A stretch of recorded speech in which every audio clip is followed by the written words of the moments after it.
PYQ series का video number 19 और आज का हमारा टॉपिक है electric charge and electric field. Basically हम आज चैप्टर 1 के जो हमारा चैप्टर नंबर 1 है उसके 2023 से 2025 तक के मल्टीपल चॉइस क्वेश्चंस करेंगे। एक वीडियो पीछे और जो हमारे पास है जिसमें हमने 1-2 साल पहले काफ़ी सारे MCQs चैप्टर 1 के ऑलरेडी डिस्कस किए थे, उसको मैंने शेयर ऑलरेडी किया हुआ था, या वो भी प्लेलिस्ट में जो हमारा चैप्टर है electric charge and electric field वो पूरा डिस्कस्ड है। उस चैप्टर का जो 11th video I think last video है उसमें काफ़ी सारे क्वेश्चन जिसके डिस्कस किए भी हैं, तो वो भी ट्राई कर सकते हैं, वो भी इम्पॉर्टेंट है हमारे। फर्स्ट क्वेश्चन जो हमारा CBSE 2025 में आया हुआ है, figure shows variation of Coulomb's force between 2 point charges with 1 by r square, r being the separation between two charges q1 and q2 and q2 and q3. If q2 is positive and least in magnitude, then the magnitudes of q1, q2 and q3 are such that जो values हैं q1, q2, q3 की हमें उनके बीच में relation निकालना है based on the given graph. देखिए graph को अगर हम देखते हैं, ग्राफ दिया है f वर्सेस 1 by r का स्क्वायर में।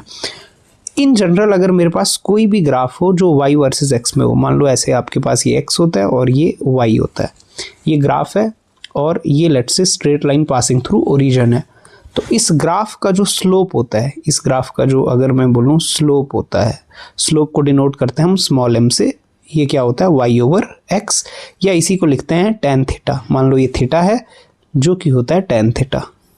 ठीक है, ये बेसिक कॉन्सेप्ट हमें आना चाहिए कि कोई भी ग्राफ जो पासिंग थ्रू ओरिजिन है और स्ट्रेट लाइन है उसके लिए हमारे पास स्लोप होता है y ओवर x और या हम बोलते हैं tan थीटा।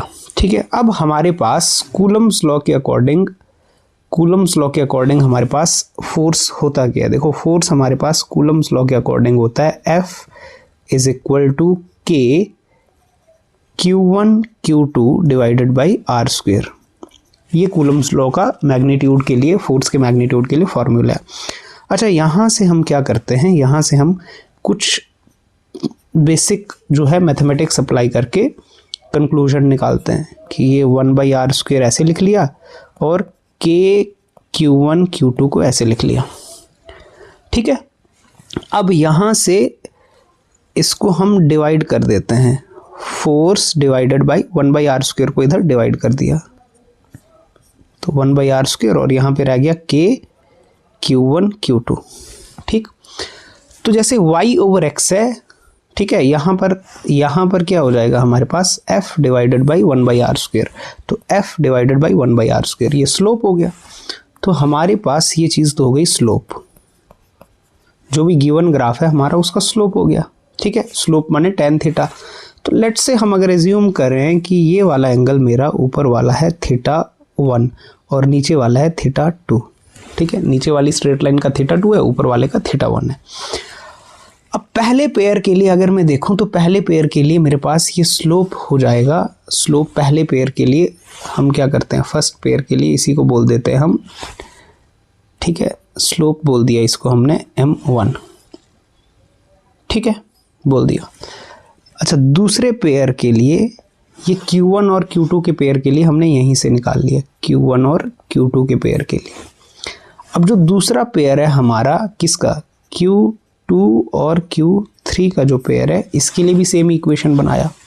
इसके लिए सेम इक्वेशन हमारा बन गया कि F divided by 1 by r square, जो कि हमारा स्लोप है, वो बनेगा K Q2 इंटू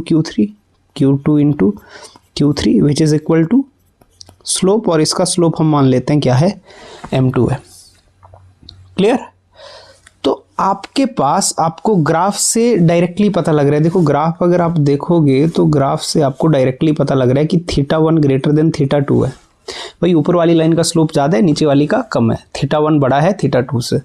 तो θ1 अगर θ2 से बड़ा है, इसका क्या मतलब है, इसका मतलब है स्लोप जो 1 है वो बड़ा है स्लोप 2 से।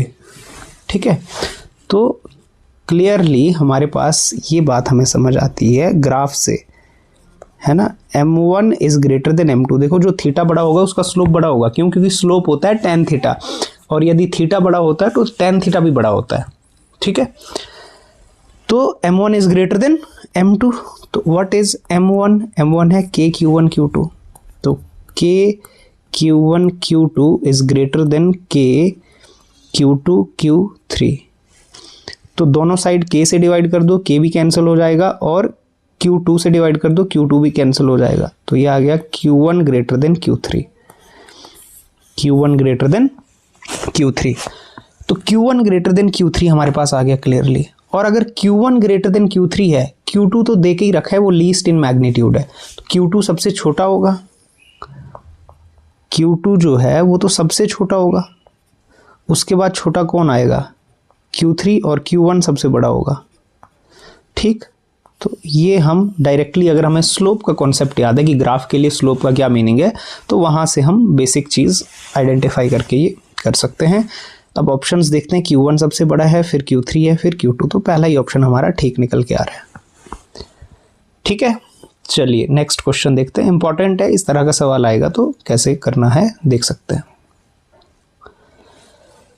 फिर हमारे पास क्वेश्चन नंबर 2 है, 2 charges minus q each are placed at the vertices a and b of an equilateral triangle ABC।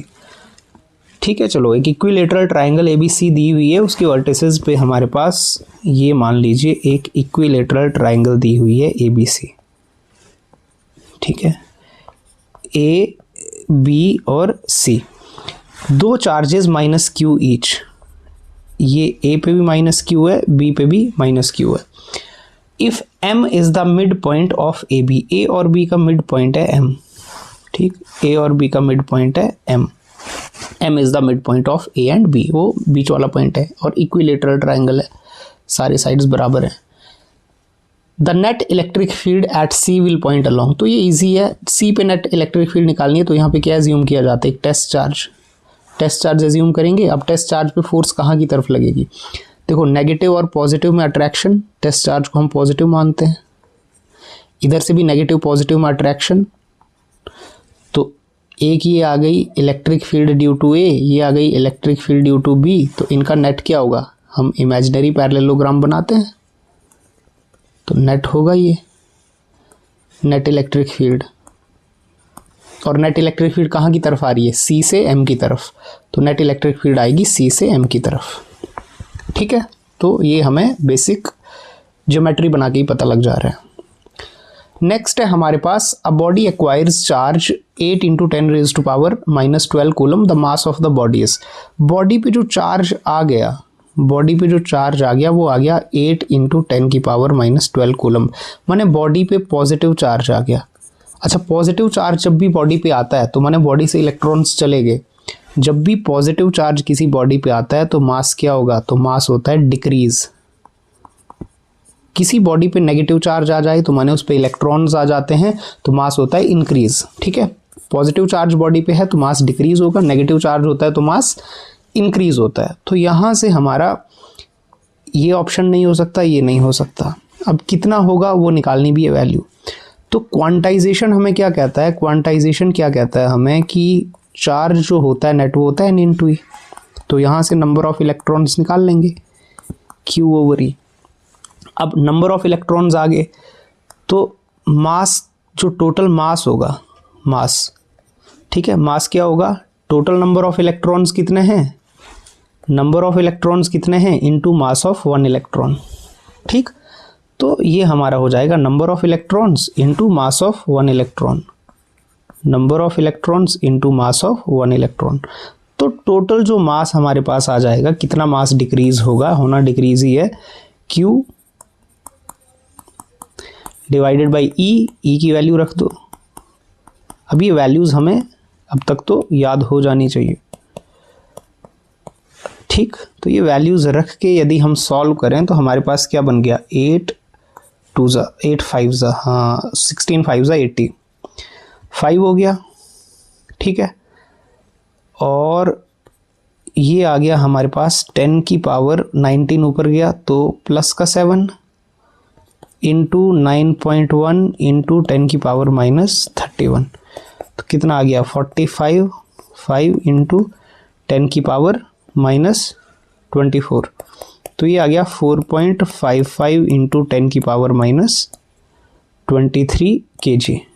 ठीक है, सारी वैल्यू स्टैंडर्ड हैं तो आंसर kg में आएगा, जो कि हमारा हो जाएगा आंसर नंबर सी। फिर हमारे पास नेक्स्ट है क्वेश्चन नंबर 4।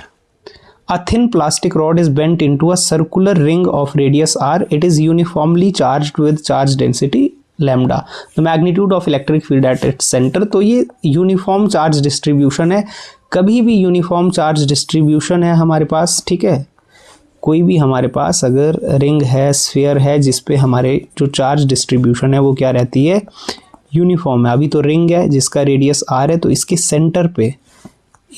सेंटर पे जो फील्ड होगी वो कितनी होगी, 0 होगी। यूनिफॉर्म चार्ज डिस्ट्रीब्यूशन में सेंटर पे फील्ड 0 होती है, डायरेक्टली आपको याद होना चाहिए। और इसका बेसिक आइडिया कहाँ से हमें मिलता है, बेसिक आइडिया के लिए आपको अगर ध्यान रखना हो, वैसे तो डायरेक्टली याद रखने में भलाई है, और अदरवाइज इसका हमारे पास क्या फॉर्मूला होता है कि इसके एक्सिस पे अगर हमें x डिस्टेंस दूरी पे फील्ड निकालते हैं, है ना, इसके मान लो ये टोटल चार्ज q है, ठीक है, और लैम्डा होता है q/l। इस P पॉइंट पे अगर मुझे फील्ड निकालनी है तो उस फील्ड का फॉर्मूला, मान लो P पॉइंट O से x दूरी दूर है और ये रेडियस इसका r है, तो ये फॉर्मूला क्या होता है, KQX divided by r² plus x² की पावर 3/2। ठीक, और K का मतलब होता है यहाँ पे 1/4πε0। ऐसा ही मैग्नेटिक फील्ड के लिए भी होता है फॉर्मूला। ठीक, रिंग के एक्सिस पे हम मैग्नेटिक फील्ड निकालते हैं, तो इंपॉर्टेंट फॉर्मूले हैं। अब हमारे केस में जब हमें सेंटर पे निकालना है, सेंटर पे जब निकालना है तो x की वैल्यू क्या हो जाएगी, 0 हो जाएगी सेंटर पे। ठीक है, सेंटर पे अगर निकालना है तो x की वैल्यू 0 हो जाएगी, तो फील्ड 0 आती है। और सिमेट्रिक चार्ज डिस्ट्रीब्यूशन में सेंटर पे फील्ड वैसे भी 0 होती है। नेक्स्ट हमारे पास आ गया question number 5। Two charged particles P and Q having the same charge but different masses। अच्छा, इनका चार्ज सेम है, जो P का चार्ज है वही चार्ज Q का है, और वो मान लेते हैं हम Q है। ठीक है, मासेस अलग अलग हैं, दोनों के मासेस अलग अलग हैं। स्टार्ट्स फ्रॉम रेस्ट, तो इनिशियल स्पीड क्या है, 0। ट्रैवल इक्वल डिस्टेंसेस भी ट्रैवल ये इक्वल ही करते हैं, जितनी डिस्टेंस P ट्रैवल करता है उतनी ही Q ट्रैवल करता है, मान लो S। In uniform electric field in time TP and TQ, neglecting the effect of gravity the ratio of TP/TQ। चलो इसको हम करते हैं, क्या है हमारे पास ये कि चार्ज डिस्टेंसेस भी इक्वल हैं। S इज इक्वल टू क्या होता है, UT प्लस हाफ AT² होता है। Initial speed starts from rest, तो इनिशियल स्पीड 0, तो इसका कोई काम नहीं है, तो यहाँ से क्या आ गया, S is equal to half AT²। अब यहाँ पर देखो A क्या है, इलेक्ट्रिक फील्ड में क्या होता है, F is equal to Q into E। इसका मतलब M into A is equal to Q into E। F तो होता है में, तो यहाँ से A की वैल्यू कितनी आ गई, एक्सेलरेशन आ गई आपके पास QE डिवाइडेड बाई M। ठीक, तो A की वैल्यू भी पुट कर दी, देयरफॉर S कितना आ गया, हाफ A की वैल्यू आ गई QE divided by M into T का स्क्वायर। अब देखो क्या क्या कांस्टेंट है आपके पास, आपको बोला है सेम चार्ज है, Q कांस्टेंट है, यूनिफॉर्म इलेक्ट्रिक फील्ड है, E भी कांस्टेंट है, मासेस अलग अलग हैं, सेम डिस्टेंस है, S भी कांस्टेंट है। तो यहाँ से आपके पास क्या निकल के आता है, सब कुछ कांस्टेंट अगर आ रहा है तो एक मास अलग है और एक टाइम अलग है। तो यहाँ से आप क्या निकाल सकते हो, आप निकाल सकते हो कि मास को उधर ले जाओ, M is directly proportional to T², या तो आप बोल सकते हो T is directly proportional to root of M। तो डायरेक्ट बाकी सारी चीज़ें कांस्टेंट है, उनको प्रोपोर्शनैलिटी में डाल दिया, तो T is directly proportional to root M। तो फिर आपका सीधा ही हो गया, आपको क्या निकालना है, TP डिवाइडेड बाई TQ, जो कि आपका आ गया MP डिवाइडेड बाई MQ। ठीक, तो आपके पास यहाँ के हिसाब से ऑप्शन बन जाएगा C। ठीक है, स्टैंडर्ड हमें बेसिक इक्वेशन लगानी है, चीज़ें दी हुई हैं। नेक्स्ट है हमारे पास question number 6। Two identical small conducting balls B1 and B2 are given -7 picocoulomb and +4 picocoulomb charges respectively. They are brought in contact with a third identical ball B3 and then separated. If the final charge on each ball is -2 picocoulomb, the initial charge on B3 is. देखो situation को समझो आप step by step. दो identical balls हैं, एक है B1 और एक है B2। B1 पे चार्ज कितना है -7, B2 पे चार्ज कितना है +4। इनको हमने क्या कर दिया, कंडक्टिंग बॉल्स थे और इनको हमने कांटेक्ट में लाया। अच्छा, इनको कांटेक्ट में लाया तो नेट चार्ज कितना हो गया, तो नेट चार्ज हो गया हमारे पास -7 +4 जो कि हो गया -3। They are brought in contact with third identical ball B3। अब इनका नेट तो इतना है, इनके साथ कांटेक्ट में एक थर्ड चार्ज को लाया। ठीक है, थर्ड चार्ज मान लो ये है B3, इस पे चार्ज है मान लो Q, दिया नहीं है ना, इसका तो चार्ज निकालना है। तो फिर नेट चार्ज आ गया आपके पास, नेट चार्ज में ये Q भी कर देंगे ऐड, इसको भी कर देते हैं। तो अब नेट चार्ज कितना आ गया, Q -3 हो गया। ठीक है, तीनों आइडेंटिकल हैं। तीनों आइडेंटिकल होने का क्या मतलब होता है, अगर तीनों ही आइडेंटिकल हैं, सारे ही आइडेंटिकल हैं, तो चार्ज की इक्वल शेयरिंग होगी। पहले इनको टच में लाया तो नेट चार्ज कितना हो गया, Q -3 हो गया, -7 इसका +4 इसका Q इसका, सबको ऐड कर दिया अलजेब्रिकली तो Q -3 हो गया। अब क्योंकि वो आइडेंटिकल हैं, इसका मतलब है इक्वल शेयरिंग होगी अगर सेपरेट कर देंगे तो। ठीक है, तो हमने तीनों को अब सेपरेट कर दिया। अगले स्टेप में क्या कर दिया, तीनों को सेपरेट कर दिया, अपना अपना इनको अलग कर दिया। तो तीनों पे इक्वल चार्ज आएगा। तो अगर टोटल चार्ज Q -3 था, तो अब चार्ज ऑन ईच जो आ जाएगा, चार्ज ऑन ईच जो आ जाएगा वो तो सब पे इक्वल आएगा, तो 1/3 आ जाएगा सब पे। ठीक है, 1/3 ऑफ Q/3, 1/3 हिस्सा जाएगा सब पे। और उसकी वैल्यू कितनी है, -2 पिकोकूलम्ब। तो ये तो गिवन है हमें कि ये जो चार्ज है हर एक स्फीयर पे ये कितना है, -3। तो इसको सॉल्व किया, Q -3 इज इक्वल टू -9 और Q इज इक्वल टू -9 + 3। तो Q कितना आ गया हमारे पास, अच्छा कुछ गड़बड़ हो गई यहाँ से, हमारे पास ये आ गया, एक सेकेंड, -3 Q -3 डिवाइडेड बाई 3। अच्छा 2 दिया है, 3 नहीं दिया है, ये वैल्यू हमने गलत पुट कर दी। तो ये दिया हुआ है -2, तो 2 3 ज़ा 6, तो ये आ गया -6 + 3, तो Q आ गया -3 पिकोकूलम, जो कि हमारा है ऑप्शन नंबर बी। ठीक है, तो बिल्कुल सिंपल है, एनसीईआरटी में भी इस तरह का सवाल एक दिया हुआ है। फिर नेक्स्ट है हमारे पास क्वेश्चन नंबर 7, एन इलेक्ट्रॉन। ठीक है, इलेक्ट्रॉन है हमारे पास, an electron experiences force this in an electric field E, the value of electric field is. तो डायरेक्ट हमारे पास फॉर्मूला है, इलेक्ट्रिक फील्ड क्या होती है, इलेक्ट्रिक फील्ड होती है फोर्स पर यूनिट चार्ज।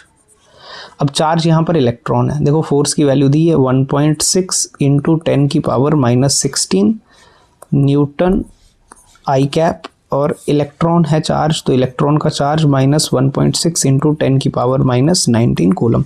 यहाँ नेगेटिव क्यों, यहाँ वेक्टर फॉर्म में ही हमारे पास सारी चीज़ें दी हुई हैं, तो मैंने वैल्यू को विद साइन पुट किया क्योंकि वेक्टर फॉर्म में ही हमें आंसर चाहिए। तो हमारे पास आंसर आ गया, ये कैंसिल हो गया, तो -19 ऊपर जाएगा तो प्लस हो जाएगा। ठीक है, न्यूटन पर कूलम इंटू आई कैप, तो ये आ गया हमारे पास -10⁻+3 न्यूटन पर कूलम आई कैप। तो 10⁻+3 तो 10⁻+3 न्यूटन पर कूलम नेगेटिव भी है, तो बी ऑप्शन हो जाएगा। ठीक है, नेगेटिव साइन यही शो करता है कि इलेक्ट्रिक फील्ड और फोर्स एक दूसरे के ऑपोजिट डायरेक्शन में है। नेगेटिव चार्ज पे जो फील्ड और फोर्स होते हैं वो ऑपोजिट डायरेक्शन में होते हैं, पॉजिटिव चार्ज भी सेम डायरेक्शन में होते हैं। ठीक है, तो हमारे पास बी ऑप्शन आ गया। नेक्स्ट है हमारे पास question number 8, the magnitude of the electric field due to a point charge object at distance of 4 metre is this. ठीक है, अच्छा पॉइंट चार्ज की वजह से, अगर पॉइंट चार्ज है तो उसकी इलेक्ट्रिक फील्ड क्या होती है, उसकी इलेक्ट्रिक फील्ड होती है KQ divided by R square. तो हमारे पास फील्ड की वैल्यू है ये, तो पहले दे रखी है फील्ड कितनी है 9 और KQ डिवाइडेड बाई R है 4 का स्क्वायर, ये फर्स्ट सिचुएशन है। From the same charge object the electric field of magnitude this will be at a distance of.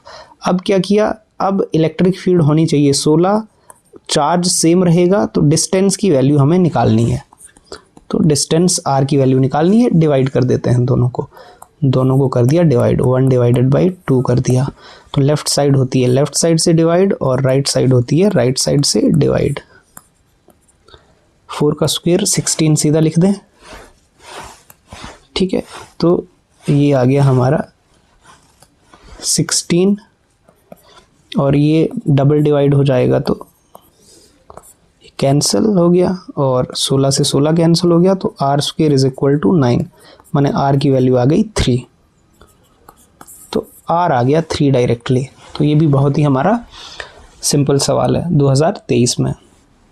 Next है हमारे पास फिर नेक्स्ट सवाल जो है, अ point charge situated at a distance R from a short electric dipole on its axis experiences a force F. If the distance of the charge is 2r, the force on the charge will be। अच्छा axis पे अगर होता है तो axis पे देखो field जो होती है या फोर्स होती है, चलो फोर्स जो होती है वो होती है Q इंटू E। ठीक, अब एक्सिस पे अगर मुझे एक्सिस पे फोर्स निकालनी है, एक्सियल लाइन पे फोर्स निकालनी है, तो वो होगा Q इंटू E एक्सियल। और शॉर्ट डाइपोल के लिए E एक्सियल कितना होता है 2kp divided by R cube. ठीक है, शॉर्ट डाइपोल के लिए तो यही होता है। ठीक है, 2kp divided by R cube, ये याद होना चाहिए एक्सियल। ठीक है, एक्सियल लाइन पे इलेक्ट्रिक फील्ड की वैल्यू शॉर्ट डाइपोल के लिए ये होती है, इंपॉर्टेंट है, डेरिवेशन भी आता है पेपर में। अब हमारे पास फोर्स F है, बोला इस केस में तो F है, सिचुएशन के हिसाब से इस केस में फोर्स F है। ठीक, F वेक्टर लिखा हुआ है, तो हमारे पास 2kqp divided by R cube. P vector, P पे भी वेक्टर लगा सकते हैं लगाना हो तो, ठीक है, क्योंकि वेक्टर फॉर्म में दिया हुआ है और एक्सियल में सेम डायरेक्शन होती है, तो ठीक है। अब क्या किया गया, अब बोला फोर्स की क्या वैल्यू होगी, let's say F dash vector हो जाएगी जब डिस्टेंस को क्या कर देंगे, जब डिस्टेंस को कर देंगे 2r, तो डिस्टेंस को कर दो 2r। अब क्या करना है, F डैश निकालना है तो डिवाइड कर दो, ये आपका 1 है ये आपका 2 है। हालांकि प्रोपोर्शनैलिटी से भी सीधा ही पता चल जा रहा है कि 1/8 तो जाएगा, लेकिन अगर डिवाइड करना है आपने 2/1 करोगे तो F dash vector divided by F vector. ठीक है, लेफ्ट साइड से लेफ्ट साइड, राइट साइड से राइट साइड, तो 2kqp vector divided by 8r cube into R cube divided by 2kqp vector. तो ये हमारे पास क्या आ जाएगा 2kq p vector R cube. तो F डैश वेक्टर कितना आ गया, F वेक्टर डिवाइडेड बाई 8। ठीक है, जो कि हमारा ऑप्शन नंबर बी है। नहीं तो प्रोपोर्शनैलिटी देख के देखो, फोर्स की डायरेक्ट अगर हमको करना है तो हम देखेंगे force is inversely proportional to R cube. ठीक है, बाकी सारी चीज़ें तो सेम ही रहेंगी। तो R क्यूब की इन्वर्स प्रोपोर्शनैलिटी है, तो जब 2r कर दूंगा तो 2 का क्यूब हो जाएगा, तो 1/8 हो जाएगा सीधे। फिर नेक्स्ट है हमारे पास question number 10, which of the following is not a scalar quantity. तो स्टैंडर्ड है, इलेक्ट्रिक फील्ड स्केलर नहीं होता है, ये वेक्टर होता है। वोल्टेज, पावर, रेजिस्टिविटी ये स्केलर है, इलेक्ट्रिक फील्ड वेक्टर चीज़ है। फिर नेक्स्ट है हमारे पास, if a charged hollow sphere and a solid sphere of aluminium. अच्छा, दोनों स्फीयर हैं, एक सॉलिड स्फीयर है एक होलो स्फीयर है, दोनों चार्ज्ड हैं। And copper, aluminium and copper of equal radii are in electrostatic equilibrium, then which of the following statement is true. Electrostatic equilibrium का बेसिक मतलब होता है कि नेट फोर्स जीरो हो, है ना। नेट इलेक्ट्रोस्टैटिक इक्विलिब्रियम में हमारे पास क्या होता है, इलेक्ट्रिक फील्ड्स इक्वल हो जाते हैं, इंड्यूस्ड फील्ड और आपके पास एक्सटर्नल फील्ड इक्वल हो जाता है। कंडक्टर्स के लिए, दोनों कंडक्टर्स हैं हमारे पास। Both the spheres are having equal charges, दोनों स्फीयर्स पे इक्वल चार्ज हो सकते हैं अगर उनकी इक्वल रेडियाई है तो। ठीक है, फिर क्या है, the hollow sphere will have more charge than the solid sphere. नहीं, चार्ज जो होता है ऐसी कंडीशन में, चार्ज जो होता है वो चार्ज जो होता है Q, वो डिस्ट्रीब्यूट होता है, डिस्ट्रीब्यूटेड ओवर सरफेस। चार्ज तो सरफेस पे डिस्ट्रीब्यूट होता है बराबर हमारा, और रेडियस सेम है तो सेम चार्ज होगा।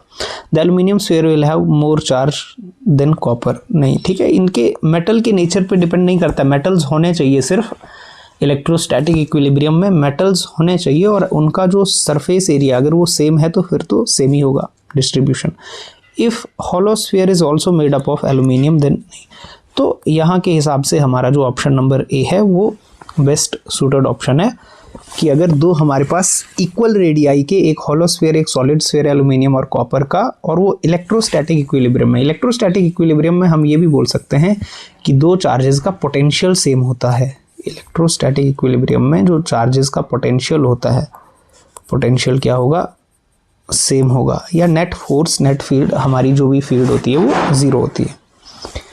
ठीक है, चलो, क्योंकि ये चार्जेस हमारे, ये जो स्फीयर्स हैं दोनों सेम हैं, तो पोटेंशियल आपको पता है KQ/R होता है, तो दोनों के लिए इक्वेट करेंगे, K कैंसिल, R कैंसिल, तो चार्जेस इक्वल होने चाहिए। फिर हमारे पास नेक्स्ट जो है क्वेश्चन है, question number 12। A conducting wire connects two charged conducting spheres such that they attain equilibrium with respect to each other. A connecting wire connects two charged conducting sphere, दो charged conducting spheres हैं। ठीक है, दो charged conducting sphere हैं। मान लो पहला sphere है ये Q1 और दूसरा sphere है ये Q2। इनको किसी वायर से कनेक्ट कर दिया गया। Charged conducting sphere, they attain equilibrium with respect to each other. Equilibrium with respect to each other माने इनका पोटेंशियल सेम हो गया। इनका पोटेंशियल क्या हो गया, with respect to each other, equilibrium है तो वो सेम हो गया, हमने उसको सेम कर दिया। और रेडियाई इनकी मान लेते हैं हम, इसकी रेडियस है R1 और इसकी रेडियस है R2। The distance of separation between the two spheres is very large as compared to their radii. Distance काफ़ी large है। The ratio of the magnitudes of electric fields at the surface of the two spheres, हमें electric field का ratio निकालना है। तो electric field हमें पता है, देखो इलेक्ट्रिक फील्ड क्या होती है, अगर आप ध्यान से देखो तो, क्योंकि as electric field is inversely proportional, ऐसे निकालते हैं। इलेक्ट्रिक फील्ड का पूरा ही फॉर्मूला क्या है, KQ/R²। K तो कांस्टेंट है, तो इसका मतलब है कि अगर फर्स्ट के लिए निकालेंगे तो क्या होगा, KQ1 डिवाइडेड बाई R1 का स्क्वायर, और सेकंड के लिए निकालेंगे तो क्या होगा, KQ2 डिवाइडेड बाई R2 का स्क्वायर। ठीक है, तो यहाँ से अगर मुझे इनका रेशो निकालना है तो रेशो क्या आ जाएगा, रेशो अगर मैं निकालूंगा तो E1 ओवर E2 कितना आ जाएगा, डिवाइड कर दूं तो Q1 over Q2 into R2 over R1। ठीक है, कुछ ऐसा रेशो आ जाएगा। इसको हम, अब आंसर्स तो सारे R में हैं, तो Q1 ओवर Q2 यहाँ से देखते हैं। पोटेंशियल क्या होता है भाई, पोटेंशियल होता है हमारे पास KQ/R। ठीक है, तो यहाँ से पोटेंशियल के लिए देखते हैं, KQ1 over R1 is equal to KQ2 over R2। K तो कैंसल है, तो यहाँ से हमारे पास आ गया Q1 ओवर Q2। Q2 उधर ले जाओ और R1 को दूसरी साइड ले जाओ, तो Q1 ओवर Q2 आ गया R1/R2। तो देयरफॉर इधर हम पुट कर देते हैं वैल्यूज, तो इलेक्ट्रिक फील्ड का जो रेशो आ गया Q1/Q2 माने R1/R2 इंटू R2²/R1 का स्क्वायर। स्क्वायर वाली टर्म्स तो कैंसिल हो गई, तो ये रेशो आ गया हमारे पास R2/R1। R2/R1 जो कि बी ऑप्शन है। ठीक है, यहाँ पर हमारे चार्जेस अलग अलग हैं, रेडियस अलग अलग हैं। तो ठीक है, इलेक्ट्रिक फील्ड का पहले सिंपल हमने फॉर्मूला लगाया, इलेक्ट्रिक फील्ड के फॉर्मूले से रेशियो निकाला और पोटेंशियल इक्वल होता है इलेक्ट्रोस्टैटिक इक्विलिब्रियम के कंडीशन में, है ना, इक्विलिब्रियम की कंडीशन में, वहाँ से हमें Q1/Q2 आ गया।